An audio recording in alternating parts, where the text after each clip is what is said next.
Komisioni parlamentar për shkarkimin e nënkryetarit të KLD-s Elvith Qefa dhe antarit Lulzim Lelçaj ka zhvilluar mbledhjen e parë ku përcaktua objekti i hetimit. Kryetari i këtij komisioni, deputeti Armando Subashi, tha se hetimi do të kontrollojë procesin e emërimeve në gjykata, por edhe shkeljet të tjera duke filluar që nga mosshqyrtimi i kërkesës së ish kryeprokurore Sina Rama dhe zgjedhja në Shatfanës në krye të shkollës së magjistraturës.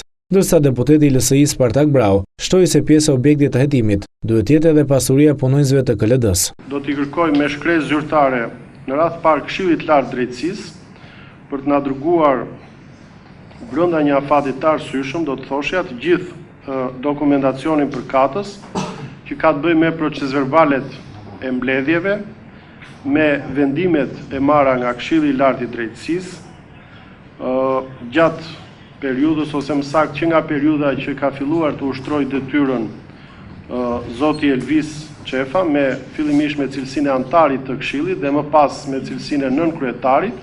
Më herët ishte ministri i drejtësisë Nasip Naço që për mediat tha se KLD-ja prej kohësh ka patur shumë shkelje ligjore, duke filluar me mosemërimin e kryetarëve të 21 gjykatave në rrethe. Për zotin Naço, shumë antarë të KLD-s nuk kanë zbatuar ligjin, por kanë ndjekur një agjendë tërësisht personale. Sigurisht tashmë janë fakte të njohura që vjet në shtator nga 30 gjykata 21 kryetar gjykatash vazhdonin prej muajsh, vitesh deri në 5 dhe 6 vjet të deleguar dhe të komanduar. Mjafton ky fakt për treguar që dy antarët në Këshillin e Lartë Drejtësisë, zgjedhur nga Kuvendi, kanë fjetur gjumë.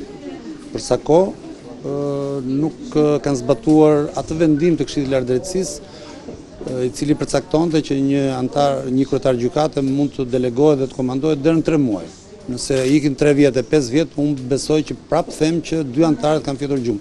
Ose kanë patur agjendë tjetër personale gjatë ushtrimit të detyrës së tyre si antarë të Këshillit të Lartë Drejtësisë. Naço gjithashtu theksoi se ky është vetëm fillimi pasi reforma në drejtësi do të vazhdojë me ndryshime rrënjësore në institucionet e gjyqësorit. Ndërsa në lidhje me zgjedhjen e Ina Ramës si nënkryetare e KLD-s, zoti Naço tha se ligji nuk krijon asnjë pengesë.